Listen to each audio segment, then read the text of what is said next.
Shalom, très chers auditeurs et auditrices de la radio Temps de la Gloire. Napesi mbote na ndeko nyonso bisika nyonso ozwami mpona libaku malamu kozwa mpona programme oyo tikete Jésus-Christ de Nazareth oazali nzambe ya solo apambola yo na libota na yo. Bien-aimé dans le Seigneur, aussi retrouvé parmi bavivants aux la bonne santé dans sujet monene ya kokumisa nzambe. L'homme n'est pas le maître de son souffle pour y retenir. N'engana rappelé papa moko na tonga na lelo. N'engana rappelé maman moko ndeko mwasi pe ndeko mobali. Sokoza envie eza grâce oyo te pa na nzambe. Yango chaque temps au réaliser aux bonne santé ça la reconnaissez par nzambe. C'est na biso na tonga na lelo eza na mingi bati ba morgue. Misusu bana ba soins intensifs. Misusu bana ba salle d'urgence ba réanimer ba mobile dans le Seigneur. On va perdre ma pole l'équipe on est l'autre côté.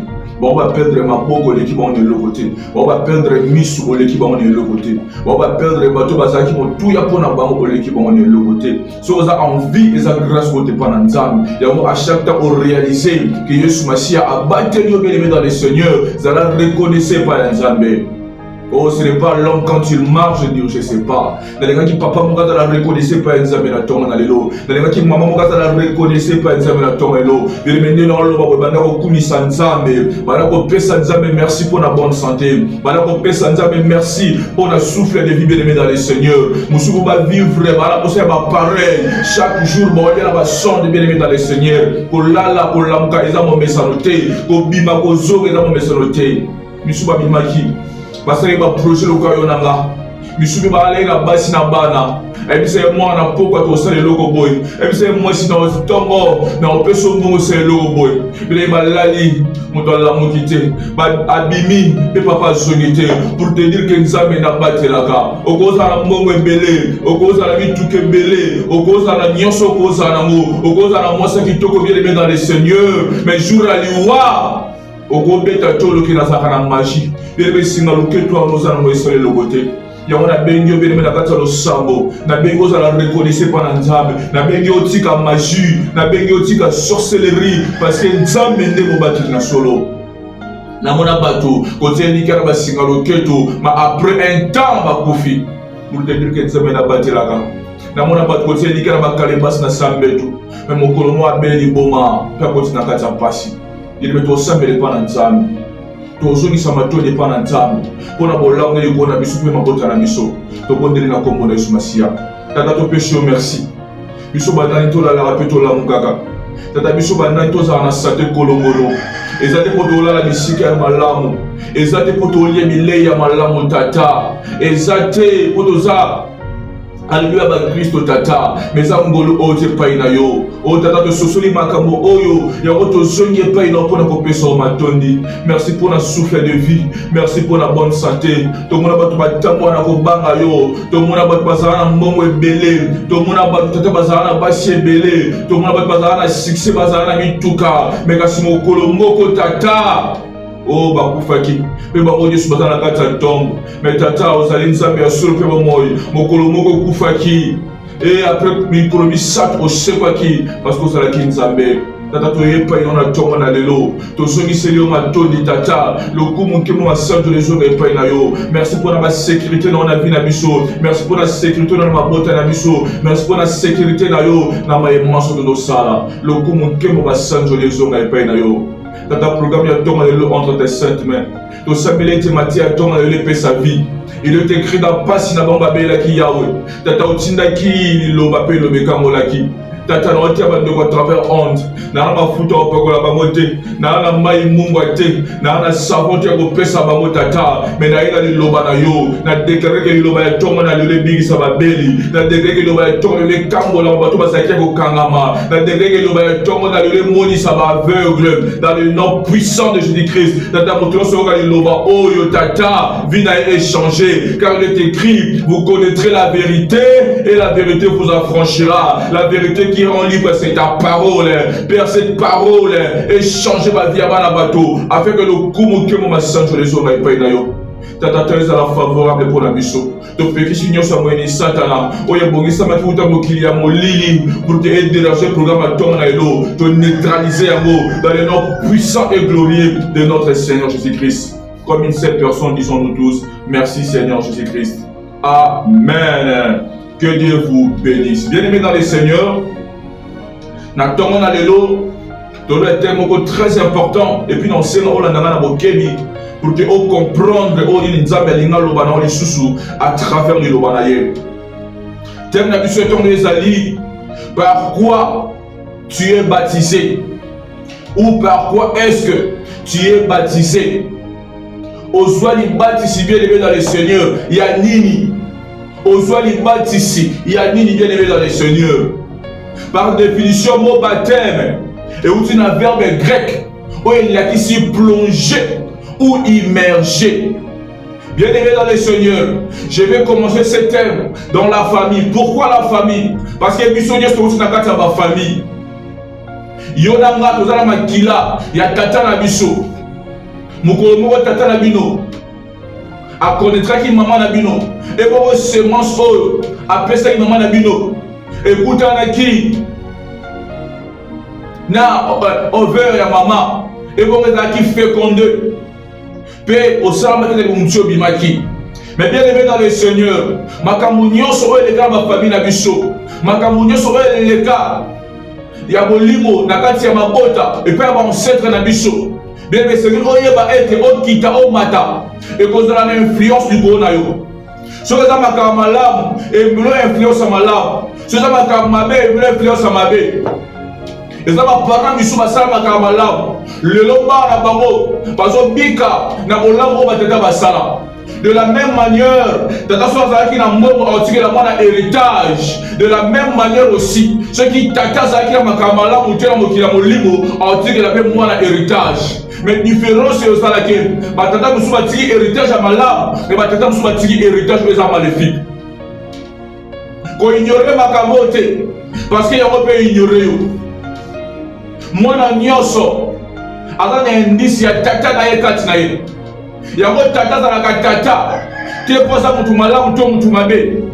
Tata azalaka tata te po aza kitoko to aza na mbongo. Tata azalaka nanu tata parce que akoza yo existence. Soki oza envie eza tata ndenge asalaki ke yo ozala envie. Tokoloba nzambe bien sûr que oui, mais Dieu passe toujours par quelqu'un parce que cette terre est basée dans des principes. Nzambe nzambe asalaki mokili alobaki multipliez-vous, soyez féconds, remplissez la terre. Bien que moto akosa yo te tata na yo na mama na baza très important na vie na yo parce que baza bato oyo basali que plan ya nzambe na vie na yo ekokisama. Il a fallu na mokili. Mais il a fallu, on les caille pas à maman moko. Il a fallu papa moko appeler sa sémence. Il y a beaucoup de même hier soir dans l'Inzambé. Pour que hier soir dans Mukili, il a fallu hier soir les pas à Marie. Parce que la terre, Dieu a donné ça aux hommes et aux fils des hommes. Bien aimé dans le Seigneur. Tebeza été au bâtissement nanini. Libota na yo et bâtissement nanini bien aimé dans le Seigneur. Te libison nyonso. Ceux qui m'ont animé Yesu Masiya ka bokotu obikisi. À cause de l'ibati ya mai, mais l'ibati c'est parce que nous avons la repentance et mine de la purification.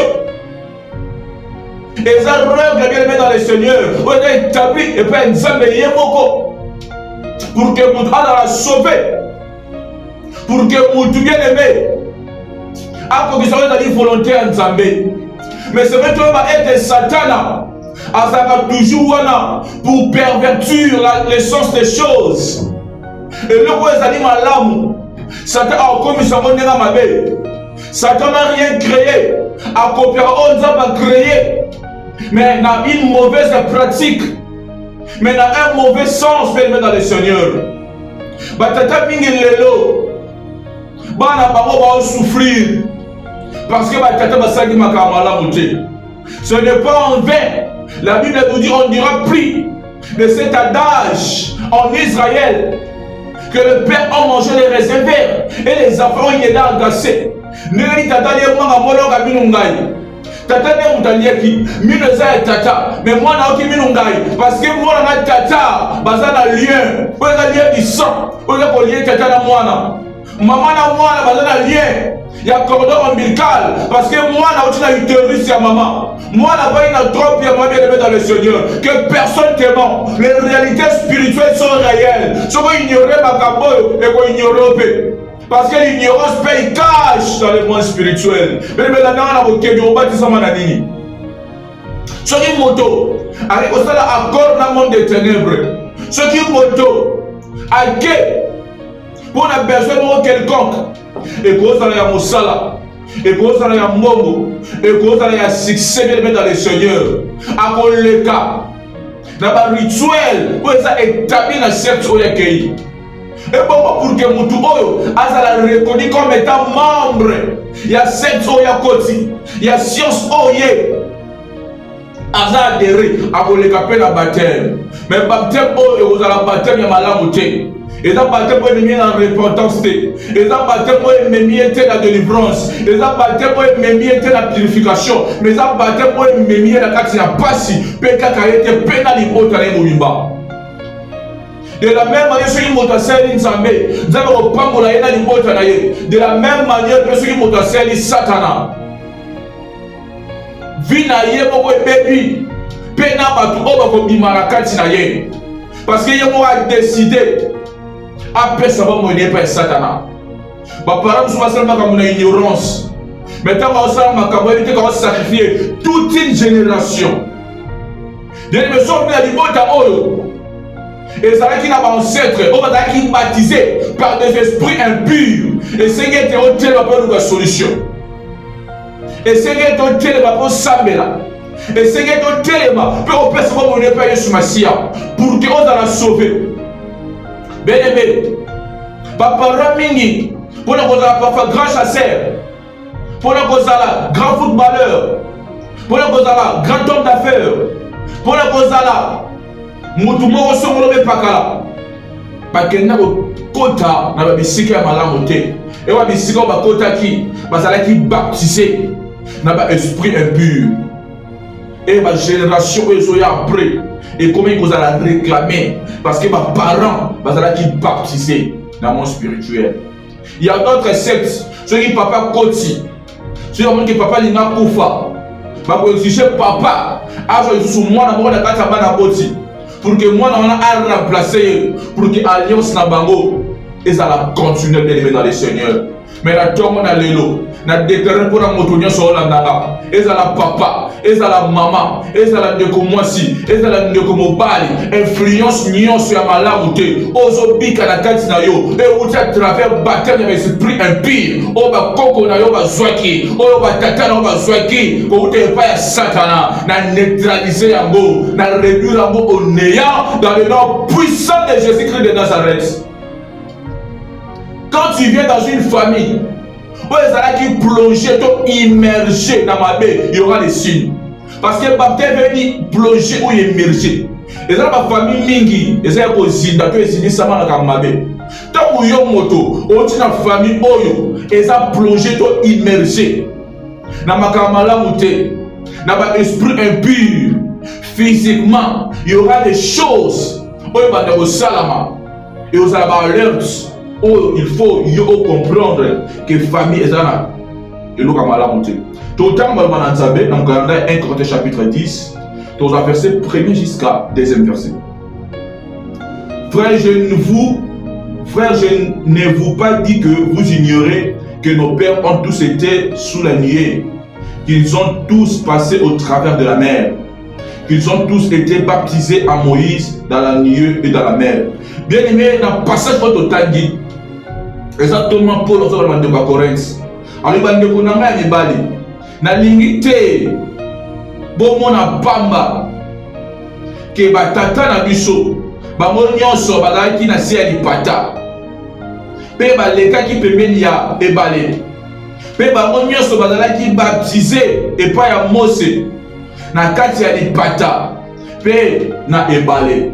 Bien aimé dans le Seigneur. Né dans le baki au début. Satan a perdu chance à Makambu. Awa Thomas Polo. Azotia Bokolokoto. Et pas ya bandeko ya Corinthe. Que ba bosa na te. Que ba tata. Bazaki baptisé. Na lipata. Pe na ebale. Bien aimé dans le Seigneur. Il n'y a pas de effet sans cause. Et quand tu es devant un problème, tu dois chercher la cause. Car quand on traite la cause, les effets disparaissent. Bien aimé dans le Seigneur, ma belle, tu passes, Il y a une source. Sur une source est traitée. Au moins, il y a effet aux opika et ici là. Bien aimé dans le Seigneur, qu'on ignorait que va tata na ba sere nzamete, qu'on ignorait que va koko no masaji ba idolâtre, qu'on ignorait que va ancêtre na yo, bazala qui baptisé to plongé na ba esprit impur, qu'on ignorait à moté. Le qu'on ignorait à moté parce que aujourd'hui moye bisikoyo, bien aimé tellement pour qu'on ait solution. Parce que famille oyo, ils ont un cas qui vient dans le Seigneur. Ils ont qui plongé dans ma kamabé, ils ont qui immergé dans ma kamabé. Il y aura des effets au Borobika, où il y a indésirable d'aimer dans le Seigneur. La première des choses, on remarque, famille où ils ont plongé, où ils ont immergé, où ils ont baptisé le makamala monté, il y a ce qu'on appelle le dérèglement de la santé. Il y aura toujours des maladies, bien aimés dans le Seigneur. Au cas diabète, glycémie et là sur un taux de normalité. Soit tu comme au kitamakas, soit tu comme au mata. Et pourtant, nous avons été à Sagi Moto. À Sagi Moto, on a pancréas pour stabiliser la glycémie à Moto. Et c'est dérèglement salutaire, bien aimé dans le Seigneur, est toujours causé par des esprits impurs. On remarque dans sa famille, on peut avoir un cancer. Cancer, augmentation des cellules en désordre. Au moins le corps est vimi, le corps est vimi. Ba masse moko douloureux d'accord. Bien aimé ça souhait en Nzambete que bino obika makambu oyo. Nzambe asala mutu avec des cellules stables pour que mutu azala malamu bien aimé dans le Seigneur. On remarque na kata famille ba stérilité. Mutu abota ka tenir dans le Seigneur, surtout dans le Motabali. Ba bota ba senta bango. Mais sur le Motabali a obota te organiser asala mwasi pour que mwasi ame mazemi pe abota. Ya mo besoin ba na mboka na yo et combat kozala te na déclarer na tongo na lelo à ma qualité de serviteur de l'Éternel bisika nyonso zo landanga sozo be la diabète sozo be la tuberculose sozo be la cancer sozo be la sida sozo be la stérilité na déclarer na tongo na lelo et disparaître par le nom puissant et glorieux de notre Seigneur Jésus-Christ de Nazareth na déclarer bongo no lika amen salama no bakisi amen kokisama na bino bakisi amen obika oyo.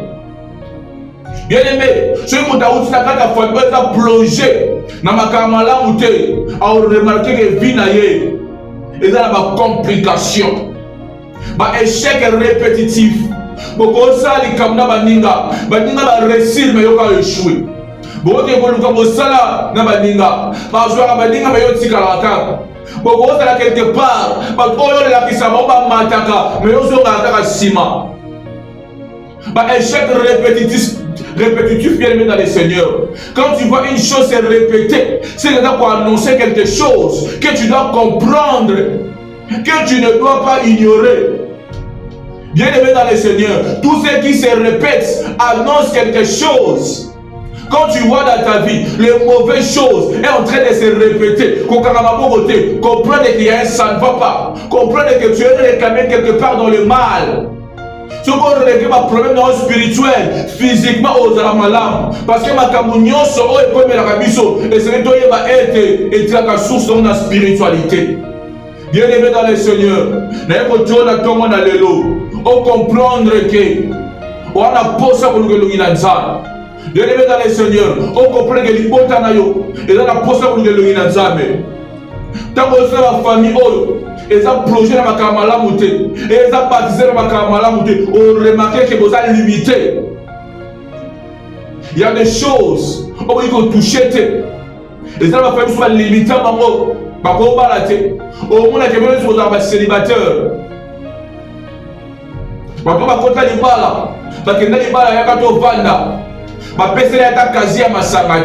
Quand tu vois ce genre de choses, complètement rien, ça ne va pas. La famille est trop pauvre. Pour si tu as 5 dans la famille, c'est tout un problème. Si tu as un À 2 mois, bébé pour la recevoir dans cercueil, il y a 30 et 50 $. Il faut poser la cotisation. Quand tu vois ce genre de choses, comprends directement qu'il y a un ça ne va pas. N'a pas eu mon bimba, nous dans la voiture ISTT. Quand tu vois ce genre de choses, mais tellement, que nous que le Nzambe. Parce que soyez à Satan, les Arabes ont humilié partout. À cause de l'humiliation, Batoumi va se suicider. À cause de l'humiliation, Batoumi va renouveler l'alliance na diable. À cause de l'humiliation, Batoumi va signer ma part dans le monde des ténèbres. Bien aimé, chose dit comme un camboyo. Kokende te ko la baptiser dans le monde des ténèbres. Kokende te ko luka ba ngakisi. Kokende te ko luka ba makingani ba takingani. Bien aimé luka le Nzambe parce que solution est pas dans Nzambe. Yo no ndima Yesu Masia te le ko la okodipe ko bikisi. Bien aimé na invité na tonga na lelo. O pe sababu ina yo pe Yesu Masia pour être ozo lobiko. Libéro crois au Seigneur Jésus-Christ, tu seras sauvé toi et ta famille. Bien ne pas sur les Seigneurs ici là. Soignons les Seigneurs ici là. Mais Seigneur doit comprendre que on nous que le Nzambe. La première des choses pour le Robimanakati Makambo, et là il bosse peut se monter Père Jésus. Et Seigneur tes identités n'a changé. Mais le Seigneur identité n'a changé. Makila ma Yesu Masia et comme il circule na ba veille na yo, ba maladie héréditaire ici la Ngouya. Influence, il y a l'ibota ici la Ngouya. Influence à quartier ici en Bouya. Parce qu'ils ont changé d'identité. Ils ont commis une nouvelle créature bien aimée dans le Seigneur. Bible le dit. Dans mon candidat des meilleurs actes des apôtres, chapitre 22, verset 16. Et maintenant, que tardes-tu? Lève-toi, sois baptisé et lavé de tes péchés en invoquant le nom du Seigneur. Batatano basala qui m'a sou. Yon posa qui ignorant. Les mecs ont tardé les sous-soutés. Ndima Yesu Masia loka mkonzi mo biki ici. Zwali bati ici pour que vous allez laver na masumu nyonso pour que okota na kati ya gloire, pour que okota na kati ya esengo. Bien aimé pour comprendre que ce qui famille na yo ezaki baptiser makamala mtote. La chose à faire c'est de t'observer toi-même, c'est d'observer ta famille et puis d'observer le rêve au yolotaka. Parce que ce qui esprit na yo ezaki okangama, tu as réclamé. Parce que Dieu parle tantôt d'une manière, tantôt d'une autre. Et ça souhaite à Nzambe te konyokama. Et ça souhaite à Nzambe te comme on a passe. Et ça souhaite à Nzambe te jusqu'à présent au balité. Et ça souhaite à Nzambe te jusqu'à présent à l'ibala aux obotate. Et ça souhaite à Nzambe te jusqu'à présent au luka kusala aux oswate. Et ça souhaite à Nzambe te jusqu'à présent yo zaka kaka bandinga bazwaka. Et ça souhaite à Nzambe te jusqu'à présent au monaka passe. Et ça souhaite à Nzambe te jusqu'à présent yo olelaka. Et ça souhaite à Nzambe te. Parce que la Bible nous dit, je souhaite que tu prospères à tous égards et que tu sois en bonne santé comme prospère l'état de ton âme. Je vais te saper les pas dans Nzambe. Tu as influence nyonso. Oye uti pa batata na biso. Oye uti pa koko na biso. Oye uti na mabota autouti. Oye zali ya Nzambe te. Oye yaki na bavi na biso. À cause ya baptême ya malamu to ba famille na biso ezwa. À cause ya baptême ya malamu to ba ancêtre to batata na biso bazwa. Et pour réclamer biso, et pour influencer ma vie na biso, tu ressembles les pas dans Nzambe na toi mon alelo. Que influence wana esi la mbouya, que maladie héréditaire wana esi la mbouya, que échec wana esi la mbouya, que célibat, pauvreté, stérilité esi la mbouya. Tu peux donner la commande de Masia.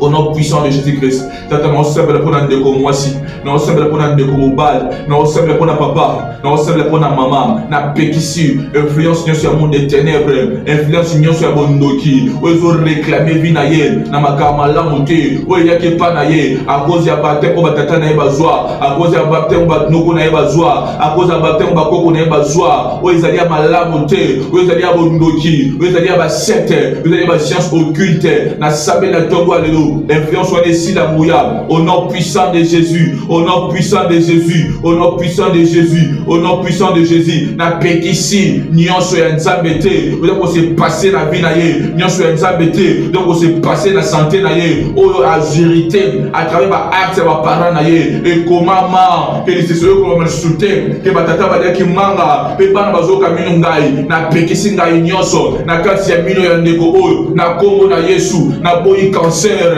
n'a pas eu tuberculose, n'a pas eu diabète, n'a pas eu sida, n'a pas eu cirrhose de foie, n'a pas eu stérilité, n'a pas eu pauvreté, n'a pas eu échec répétitif, n'a pas eu humiliation dans le nom puissant de Jésus, n'a pas eu maladie héréditaire, n'a pas eu koufa, n'a kombo na Yesu, n'a kombo na Yesu, bana âge mo ba le kakate, parce que famille a qui plonge ma kamabe, n'a pas le ka ajuana, a le ka ajuana, a le ka 30 ans, a le ka 40 ans, a le ka 50 ans, a le ka 60 ans, a nuna, père pour rencontrer ma œuvre na ya wenzame, le colonel qui David, je ne mourrai pas, je vivrai et je rencontrerai les œuvres de l'Éternel. Tata ne quoi koufaté, tata longo la maladie, tata longo la maladie, tata longo la maladie, na libota o longo la kolela Yesu, longo la kozanga, na bien de ko shonye longo la ba regret, tata akangolama,